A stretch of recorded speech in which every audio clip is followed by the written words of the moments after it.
Lunes por el mundo. Bueno, vamos a empezar. ¿Qué es lo que está pasando en Ucrania? El resumen de las tensiones tiene que ver con la cantidad de tropas que está poniendo o que ha puesto Putin en la frontera con Ucrania en los últimos meses. Hablamos de 100.000 tropas estimadas, esto según fuentes ucranianas y del gobierno estadounidense y de las alianzas de Europa, y además en puntos muy diferentes de la región. Cabe recordar, en 2014, en Ucrania se echó a Yanukovych, que era el anterior líder ucraniano que era muy cercano a Rusia. Entonces, cuando lo expulsan, se abre ahí la posibilidad de que Ucrania acerque posturas con Europa, por tanto con la OTAN. A Rusia le preocupa bastante que Ucrania acerque posturas con esa parte del globo, ¿no? De las alianzas globales. ¿Por qué? Pues porque al fin y al cabo Ucrania comparte mucha frontera con Rusia, entonces Rusia ve amenazada su seguridad nacional por culpa de que alguien aliado con Estados Unidos, y en este caso la cercanía con la OTAN, pues pueda suponer una amenaza en el futuro, ¿no? Por ejemplo, que haya tropas de la OTAN cerca de la frontera, que haya despliegues militares y pues colaboraciones, coordinaciones militares entre Estados Unidos y Ucrania, que también haya armas nucleares de repente en Ucrania, porque ahora mismo me parece que si tú tienes, por ejemplo, armas nucleares en Ucrania, en cuestión de 5 minutos puedes enviar un misil balístico hipersónico y cargarte San Petersburgo en cuestión de segundos, minutos. Entonces, como digo, desde 2014 ocurren estas tensiones, ¿no? Porque Rusia ya empieza a tener miedo de que se le puede escapar la influencia que ha tenido durante tanto tiempo en una de estas repúblicas exsoviéticas, en el caso de Ucrania, y ahí es cuando invaden la península de Crimea, que es esta península de aquí abajo, ¿vale? Entonces, Rusia hace así, hace ¡prup! Y se mete en Crimea. La península de Crimea, que era territorio soberano ucraniano de los 90, desde primeros de los 90, que es cuando Ucrania se independiza de la antigua Unión Soviética. Entonces aquí lo que ocurre es que hay pues un aumento de las tensiones brutal a nivel internacional. Todas las grandes potencias occidentales denuncian esta invasión por parte de los rusos y lo denuncian como una alteración de la soberanía de Ucrania, que es lo que era, ¿no? Es cierto que dentro de la península de Crimea hay bastante gente de etnia rusa y luego gente pues más cercana o que apoya el hecho de que Rusia se atreviera con la invasión porque prefieren ser parte de Rusia que no de Ucrania, que es un país más pobre, dependiendo de la zona a la que te adscribas, pero en general más pobre.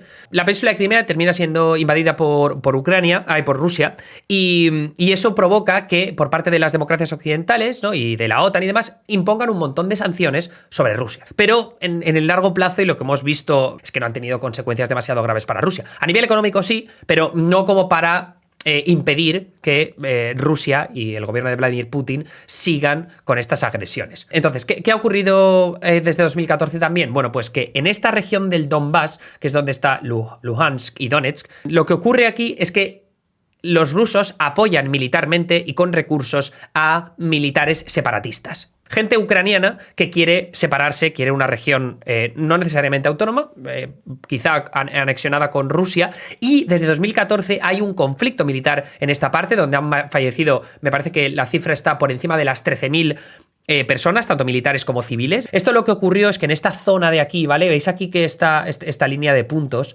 Esta línea de puntos es lo que se conoce como zona gris, ¿vale? Es un área que no es ni de los separatistas ni del gobierno ucraniano.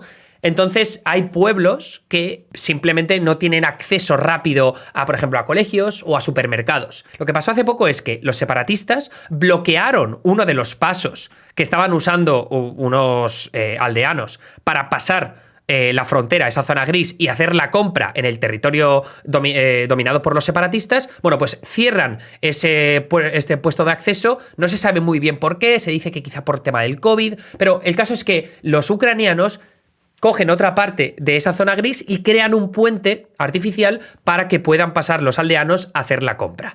Eso lo toman los separatistas como una amenaza, creyendo quizá pues que ese puente lo van a usar para enviar tropas, para pasar tanques o lo que sea, y entonces hacen un ataque de artillería contra ese puente. No se produce ninguna muerte, ojo a esto, ¿vale? Pero sí que es verdad que los ataques de artillería caen bastante cerca de alguna casa y se cargan algún complejo. La respuesta por parte de los ucranianos es usar un dron de ataque que flipas de moderno, que por cierto se lo compran a Turquía, que es parte de la OTAN, y entonces lo que ocurre es que Rusia dice, oye, un momento, que es que los ucranianos tienen unas armas de la hostia, porque aparte Estados Unidos también les ha dado un montón de ayuda militar, no en materia de tropas, pero sí entrenamiento y armas. Lo que ocurre es que en los últimos meses hemos visto cómo hay una reestructuración del despliegue de tropas rusas en la frontera con Ucrania. ¿Y eso en qué se traduce? Bueno, pues que los rusos ahora no solo están concentrados en esta parte de Ucrania, del este de Ucrania o en la península de Crimea, sino que aparte de estar ahí con decenas de miles de tropas, también se han distribuido por el resto de la frontera ucraniana, en la parte norte del país, cerca de Bielorrusia y, sobre todo, y lo que es más preocupante para Ucrania,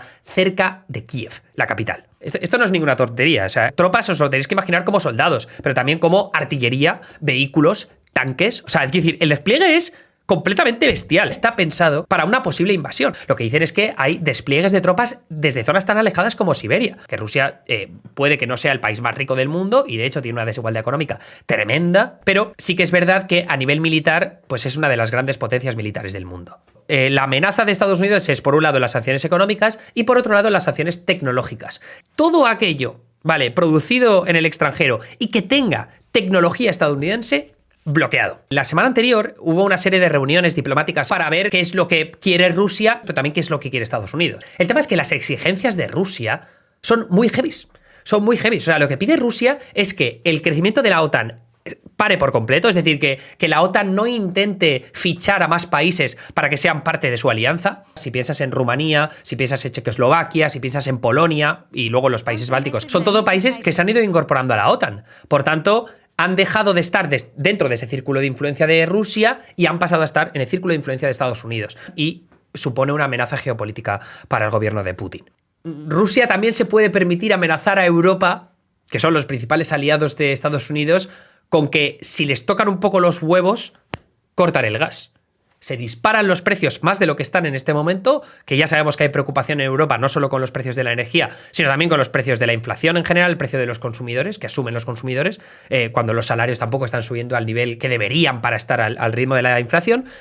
Entonces, como digo, Rusia puede amenazar en cualquier momento con cortar el suministro de gas natural y, por tanto, poner más tensiones dentro de las sociedades occidentales. De lo que estamos pendientes es cómo se desarrollan esas conversaciones, aunque por el momento ya digo que están súper estancadas, porque ninguno de los dos bandos está dispuesto a ceder lo más mínimo, pero por supuesto la mecha es muy corta. Entonces, en cualquier momento que ocurra, pero el más mínimo fallo, y esto hablo de un ataque de artillería, un ataque de dron, un disparo, que dé a la persona equivocada, se lía. Y además, a ver, Rusia tiene mucho que perder a nivel económico. Puede ser muy duro el varapalo si realmente decide invadir. Pero también es cierto que desde el punto de vista ruso se juega bastante. O sea, desde el punto de vista ruso se están jugando como la vida o muerte. O sea, el futuro geopolítico de Rusia está en juego en este idilio con Ucrania.